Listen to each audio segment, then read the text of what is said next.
Hey everyone, welcome back and happy, Saturday. All right, guys, well, we're back to talk about the Real Housewives of Potomac because it looks like Gizelle Bryant did a sit down with Page Six, some of our favorites, Evan Real and Kashmir Danny from Page Six, and she is mentioning it all.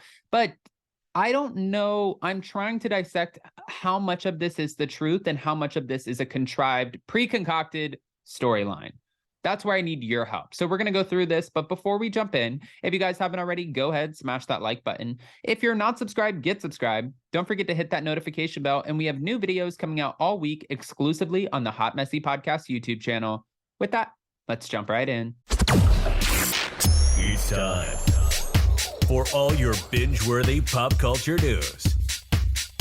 Welcome to Up and Adam. All right, guys, so Page Six came in with the shade of it all, and I love it. I love the intro of this entire article. She's pretty, petty, and always sitting on ready. Yes, come in with the Gizelle housewife tagline. Gizelle Bryant hints that she will reveal more about her alleged encounter with Candiace Bassett's husband, Chris Bassett, at the upcoming Real Housewives of Potomac reunion. My question is, before we jump into this, we've had all season. What's changed? Why not bring this out during the season? Because I don't think that Gizelle cares if anybody's on her friend list while she's filming with them, unless it's really Robin. And I feel like she's pretty calculated. I feel like she's going to move sort of, and this is not a diss against Gizelle, but I feel like she moves kind of like a snake. She also is like the kind of person on the cast who will make sure that the stones are thrown at one of the other cast members, but then she'll show you her hands and she's like, they're not dirty, because she had somebody else do her dirty work. She's very calculated. But now what's funny about this is, especially after everybody spent so much time indoors watching the Housewives, fans can read right through this. It's just, it is what it is. Sorry, Gizelle. I chose all my words carefully and I didn't add any extra drama and hot sauce and tea to it, which I know how to do very well. That's what she told Page Six's virtual reality podcast, reflecting on claims that she made about Chris Bassett at the beginning of season 7. And I didn't do that because Candiace and I were friends. You guys were friends when you brought up that you felt like he was in your room and not supposed to be, but that was your friend, but you didn't go talk to her.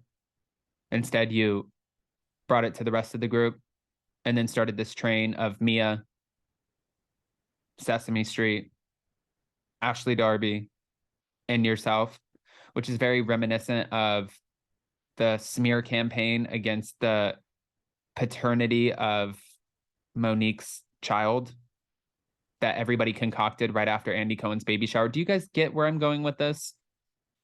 Okay. She said, now we're no longer friends, so I can really get to the tea and the nitty gritty of it all, and that's what the reunion is for. Okay. Bryant notably accused Chris Bassett of making her feel completely uncomfortable during a one-on-one discussion that took place backstage at the Real Housewives of Potomac season 6 reunion. The Reasonably Shady podcast co-host told Candiace Dillard and, well, Chris, she pretty much told everybody that much after a group dance class that aired in October, she was in a situation that she was not happy with, that she felt like Chris should not have been there. It was completely inappropriate. I find a few things about this to be, you never want to take away from anyone, right? If she felt like this man was coming into her room and that she was in a position where it was super uncomfortable, one, I don't know why she didn't bring this up that day and be like, Candiace, get your husband. Two, I don't know why, if we're bringing it up during filming, well, we were friends at that time, so I didn't want to take it all the way. Well, you mentioned it, so it's going to live out there on the internet. His kids are going to see it. His family's going to see it. Her family's going to see it. The people that he works with, they're all going to see it. So I don't know why you would just take it halfway and not carry the ball over the line, because at this point, everybody's already talking about it. So who are you really protecting in this scenario? Earlier this month, Dillard told Page Six that Bassett, who has denied Bryant's accusations, is doing better now, but was initially very hurt by her vague remarks. These are headlines that will live on the internet that insinuate that my husband is a predator, and you can't undo that. Candiace is right. These will live on the internet. These headlines will be available to be searched by his kids one day. If he ever tries to go get another job, they can search him up and see, oh, okay, well, you've had some speculation around your good name, and it looks like, well, maybe we can't trust you with female employees because this was being said. Do you see how damaging this could be if in fact it's not true? But then again, I don't want to take anything away from Gizelle because this is her story. This is her truth. This is what she's explaining to us. But it just seems like there's some holes in the story. And that's why it's so damaging for people to be able to make things up. It's hurtful, and he was very hurt by it. There's no telling how the chef will feel after Bryant recaps the drama with their castmates and host Andy Cohen. I know my truth, and I know how I feel about things, and that's what I will speak on. Okay. There's things that I've said to protect Candiace's feelings because we were friends. She's now saying we are not friends anymore. I was friends with you before I dropped this information. I dropped this little nugget. Okay. Then you got upset with me. And now, since you're upset with me and you're not talking kindly about me, I'm not talking kindly about you. I am going to bury you and your husband, and I'm going to bring up a lot more at the reunion that I never said initially.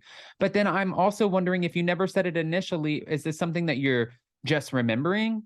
Is it something that we're making up? Is it something for more of a storyline that we might not have had this season? Like, what is the point? What is the reason for bringing this mess? Unless it's completely true and this is how she feels. I don't know. The TV personality who jetted off to Thailand to film Real Housewives Ultimate Girls Trip Season 3 with Candiace after Potomac Season 7 wrapped says she didn't divulge every detail about her alleged experience with Chris Bassett to also safeguard the sanctity of the women's bond. But now that it's broken, she told Page Six that the gloves are off. She is ready, petty, pretty, sitting on ready. She is Gizelle Bryant, and she is taking it to the reunion floor. Based on how Candiace, has reacted on social media and how she has played this all the way out and she's the victim, I no longer feel that way. So I will not hold back at the reunion. Ay. All right, guys. Well, we know that the Real Housewives of Potomac, it airs on Sundays, so we always talk about it on Mondays. We're going to get the new episode tomorrow, which will be good. I'm excited to see it, but now I'm more than ever excited to see the Real Housewives of Potomac reunion to see how this all plays out. I saw where Andy Cohen went on Twitter and said, "My team is getting ready for the reunion. Make sure to tweet us all of your questions." So obviously it's right around the corner. And I'm for damn sure more excited about seeing the Potomac reunion than I am to see the Salt Lake City reunion, because we all know that this is already going to be a bust. But I don't want to just give you this information and not ask what you think. If you had to just guess what Gizelle's big bombshell that she's bringing to the reunion is, that she's going to drop, what would you guess that it is? And also, don't forget that we post community polls within our community tab. Hot Messy Podcast YouTube channel is dropping exclusive content all week, so make sure to go check that channel out. Get subscribed, hit that notification bell. And with that, guys, happy Saturday. I hope you guys have a beautiful, amazing weekend. Stay safe, and we'll see you so very soon. Bye, guys.